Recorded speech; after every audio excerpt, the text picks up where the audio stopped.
Google එකකින් අලුත්ම AI මෙවලමක් කෙවිලා තින්නෝ නේද? අර Google Stitch AI. ඔව් ඒක තමයි අද 2025 Google I/O එකේදී announce කරපු එක. ඉතින් අද අපි මේ ගැන ලැබිලා තියෙන sources ටික අරගෙන මේක ඇත්තටම මොකක්ද කොහොමද වැඩ කරන්නේ කියලා ටිකක් ගැඹුරින් බලමු නේද? හොඳ අදහසක්. මොකද මේක Google Labs එකේ එක්ස්පෙරිමන්ට් එක. අර Gemini 2.5 Pro AI මොඩල් එක තමයි බේස් එක වෙන්නේ. Gemini 2.5 Pro. ඔව්. ඉතින් මූලික අරමුණ වෙලා තියෙන්නේ අර UI හදන්න එක ලේසි කරන ගමන් මේ ඩිසයිනර්ස්ලා ඩෙවලොපර්ස්ලා අතර තියෙන ગેප් එක අඩු කරන එක. හරි. ඒ කියන්නේ අදහසක් තියෙන කෙනෙක්ට සමහර විට කෝඩින් එච්චර බැරි කෙනෙක්ට වුණත් ඒක ඉක්මනට UI එකක් විදිහට බලන්න ක්‍රමයක් දෙනවා වගේ. හරියටම. ඒක තමයි පොයින්ට් එක. එතකොට කොහොමද මේක වැඩ කරන්නේ? මොකද්ද මූලික ෆන්ක්ෂන් එක? හරිම සරලයි ඇත්තටම.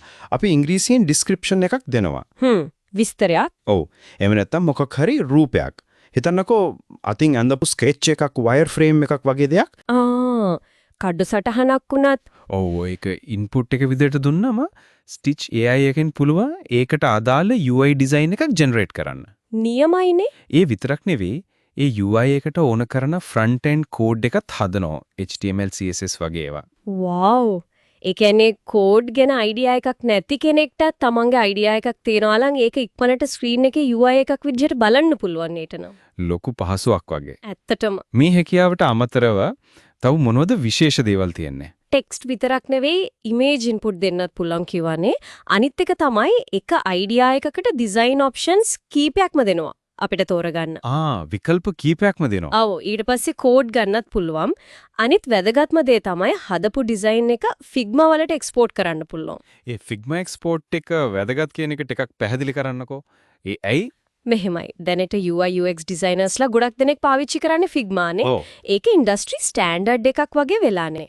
පොඩි ඇඩ්ජස්ට්මන්ට්ස් කරන්නත් පුළුවන්. හරි. එතකොට මේ process එක පියවරෙන් පියවර කිව්වොත් මෙහෙමයි. මුලින්ම ඉන්පුට් එක දෙනවා ටෙක්ස්ට් හරි ඉමේජ් හරි. හරි. ඊට පස්සේ Gemini AI එක ඒක ඇනලයිස් කරලා UI එකයි කෝඩ් එකයි හදනවා.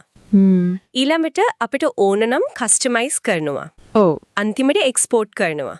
Figma වලට හරි කෝඩ් විදියට හරි. හරිම ස්ට්‍රීම්ලයින්ඩ් වගේ. එතකොට මේක කාටද වැඩියෙන්ම ප්‍රයෝජනවත් වෙන්නේ? මම හිතන්නේ අර ස්ටාර්ට්අප් එකක් කරන කෙනෙක්ට අයිඩියා එකක් ඉන්වෙස්ටර්ස්ලාට පෙන්වන්න වගේ දේවල් වලට නියමයි නේද? අනිවාර්යෙන්ම. ඉක්මනට ප්‍රොටෝටයිප්ස් හදාගන්න ඩෙවලොපර්ස්ලට ඩිසයිනර්ස්ලට ඔය වගේ අයට ගොඩක් වටිනවා. UI UX process එක ස්පීඩ් අප් වෙනවා. ඩෙවලොපර්ස්ලට front end code ලේසියෙන් ලැබෙනවා. හොඳයි. දැනට මේක පාවිච්චි කරන්න පුළුවන්ද? කොහොමද access කරන්නේ? දැනට මේක තියෙන්නේ beta stage එකේ. තාම testing. ඔව්. stitch.withgoogle.com site එකට ගිහින් නොමිලේ පාවිච්චි කරන්න පුළුවන්. හැබැයි ලිමිට් එකක් තියෙනවා. මොකක්ද ලිමිට් එක? අර ෆ්ලෑෂ් මෝඩ් එකකින් මාසකට ජෙනරේෂන්ස් 350යි, එක්ස්පෙරිමෙන්ටල් මෝඩ් එකකින් 50යි වගේ සීමාවක් තියෙනවා. හරි. නොමිලේ උනත් ලිමිටේෂන්ස් තියෙනවා. වෙන මොනවාද දැනට තියෙන සීමාවන්? ලොකුම එකක් තමයි දැනට සපෝට් කරන්නේ ඉංග්‍රීසි ප්‍රොම්ප්ට්ස් වලට විතරයි. සිංහලෙන් බෑ තවම. නෑ තවම. අනිත් එක Figma වලට එක්ස්පෝර්ට් කරන්න පුළුවන් වුණත් සමහර ඇඩ්වාන්ස් Figma ෆීචර්ස් වලට සපෝට් එක සීමිතයි කියලා තියෙනවා.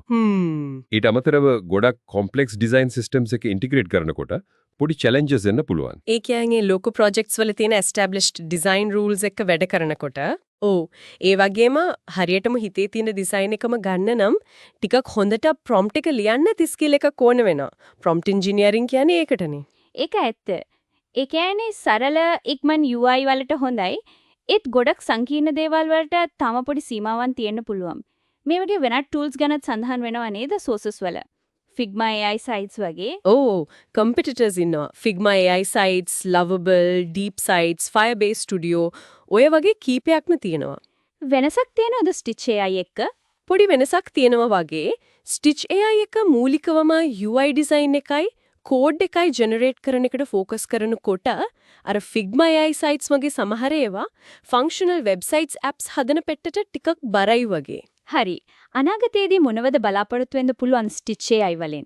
Google I/O 2025 න් පස්සේ එයාලා ප්ලෑන් කරනවලු අලුත් ෆීචර් එකක් ගෙන්න. ඒකෙන් පුළුවන් වෙයිලු හදපු UI එකක ඉමේජ් එකක් අප්ලෝඩ් කරලා ඒකේ ඇනොටේට් කරලා මෙතන මෙහිම වෙනස් වෙන්න ඕන කියලා AI එකට කියන්න. ඒ කියන්නේ විෂුවල් ෆීඩ්බැක් දෙන්න පුළුවන් වෙනවා.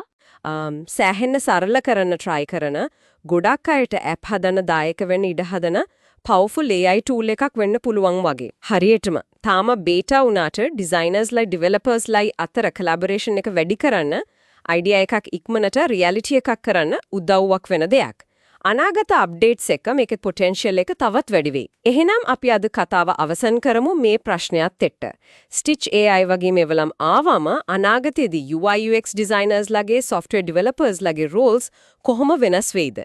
එහෙමත් නැත්නම් අපි digital products හදන speed එකට මේකෙන් කොයි වගේ impact එකක් එයිද?